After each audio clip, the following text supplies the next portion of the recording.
Common Core Regions Review video number 2.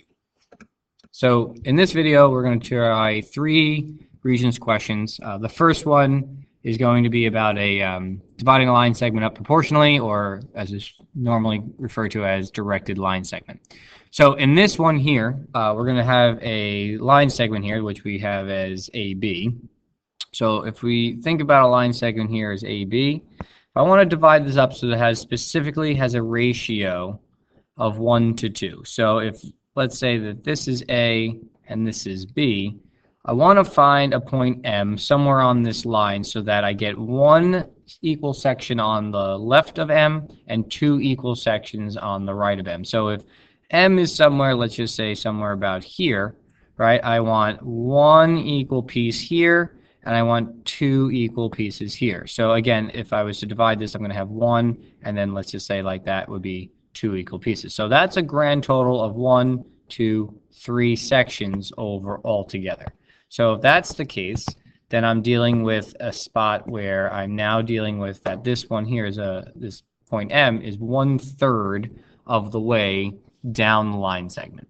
All right, so that's important and helpful, enabling us to figure out what that actual segment is, and we can find and calculate that actual point. So let's go about doing that. So let's take here the overall slope. So the first thing here I want to find is the slope of what AB actually is.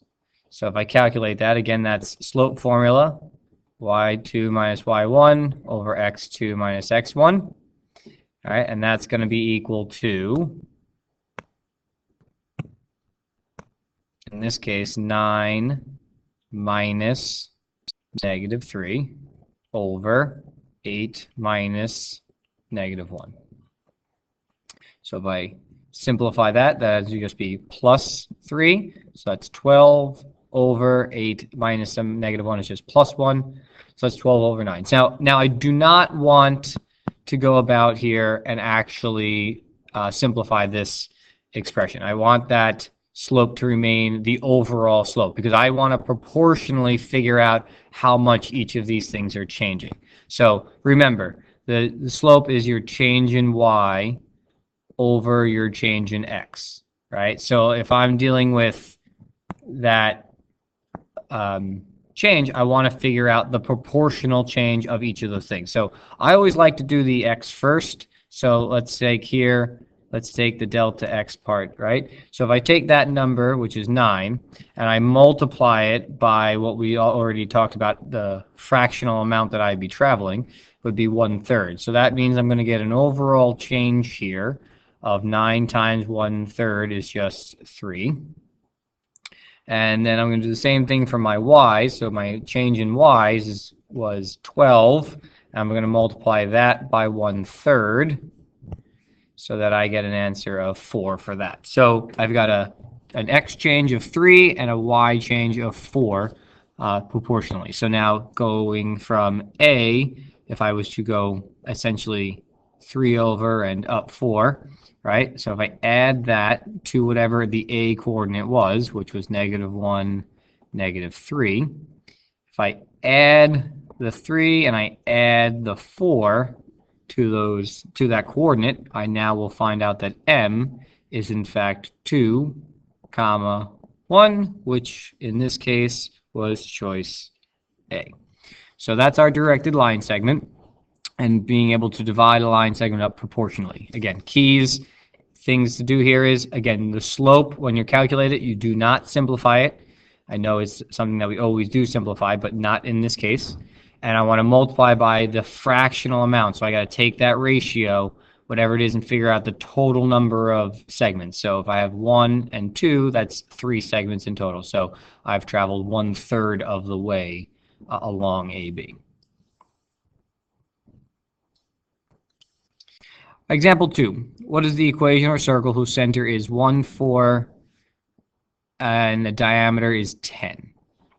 Now, when calculating this, if you look at all of your answer choices, they're all in the general form here. So it's the equation of a circle, but in the general form. So if I create the center radius form, I can then work backwards to actually figure out which one of these is correct. So again, let's start off with what our center radius form looks like. That's x minus h squared plus y minus k squared all equals r squared, right? Where h and k are my center point and r is my radius. So if I'm utilizing this information, here's my h, here's my k. Now they give me the diameter, right? So the radius would always just be the diameter divided by 2. So 10 divided by 2 is 5. So now I know the two of those things, and I now know my points that I can plug in, my h and my k, and I now know my r. So if I go back in here, I can now say that x minus 1 squared plus y minus 4 squared equals my radius, which we just said was 5, squared. All right, so once I have it in this form, now it's just about expanding this so that it looks like one of these answer choices. So let's go through that process. So this here, if I just expand, that's the same thing as just saying x minus 1 times x minus 1 plus y minus 4 times y minus 4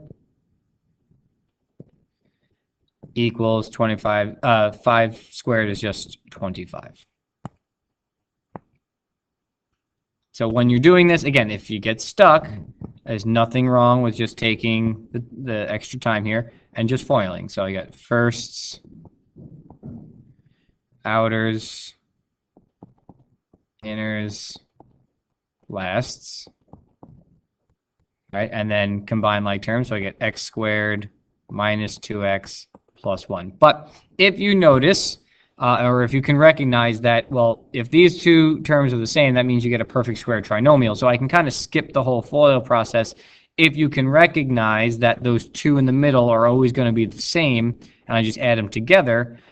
We can kind of shortcut here. So I can just simply say this is going to be y squared is going to be negative 4y and another negative 4y. So that's just going to be negative 8y.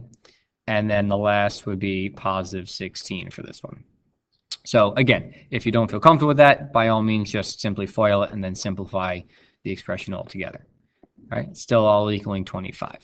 All right, now this answer choice is not here because if you notice, there's only x's and y's on the left side and just a constant on the right. So what they have done is they've taken these two constants, they've combined them, and they've moved them over to the other side. So 1 plus 16 is 17. So if I was to subtract 17 from both sides, right?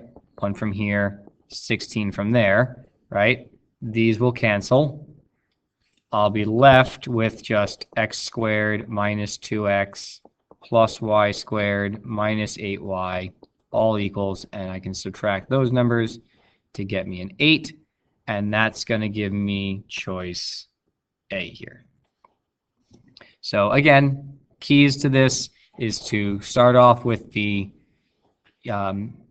equation of a circle in center radius form, right? Plug in the appropriate information for my h, my k, and my r, and then just expand out the terms, combining all like terms, and just getting into the format that they gave it to us in. They could have very easily had this equal to 0, which then I would have just simply combined the 1 and the 16 and then subtracted 25 over and got everything on the left side. So you just got to be careful as to which format they provide you in, especially for multiple choice. All right, question number 3. All right, and this question here, this is solving similar triangles, in this case specifically overlapping triangles. So when I have two similar triangles, remember things to think back about. Similar triangles, two important key things. One is that their sides are proportional, and 2, all of their angles are congruent. So in this case here, they're telling me that I've got the triangle, a right triangle, ABC, with point D on AB and point E on CV, such that AC is parallel to DE. So they're telling me that this and this are parallel to each other. All right, so keys in this. If these are parallel, that means that this is a right angle, which means this is also a right angle because they would be corresponding angles. So therefore, they are equal. And I also noticed that they're overlapping. So here are my two triangles. Let's just highlight them to make it a little bit easier to see. So I've got this one here, at my yellow triangle, and then I've got this smaller one here. Right? So I've got both of them, and they're overlapping at this specific angle here. So therefore, both of them share B. So B has to be equal in both of them. So I have two pairs of corresponding angles that are congruent. Therefore, I can say for sure that these two triangles are similar by angle-angle similarity. All right. So let's actually figure out, because the question here is saying if these specific segments are these values, what's the length of BD? So let's label those correctly. So we've got AB, so that's all of this is 15. They're telling me that BC, that's all of this, is 12. EC, they're telling me that's this part over here. EC is 7. So again, if they're similar triangles, that means their sides are proportional. So if I match up their corresponding sides, I can make a proportion, right? So let's see. In this case here, right, I've got this angle and the right angle. So this side would correspond to the BC side, because again, single angle, right angle, so they would match up. So I can have this side over this side. Now, since I know the whole thing is 12 and this segment over here is 7, that means that this has to be 5. So now I can make a proportion and say 5 over 12 equals, and my goal here is to find dB, so I'm going to call that x. So this side here would correspond to the side AB. So again, I did small triangle over big triangle, so I got to do the same thing on this side. So x over 15. Right? Now, there's nothing wrong with setting it up in a slightly different order, as long as you match up the same format when making the proportion. So let's say you did, I would say, the top of the small triangle over the bottom of the small triangle. So in this case, x over 5. Then that would mean that you'd have to do 15 over 12. That format, right, if I did it that way, would look like this.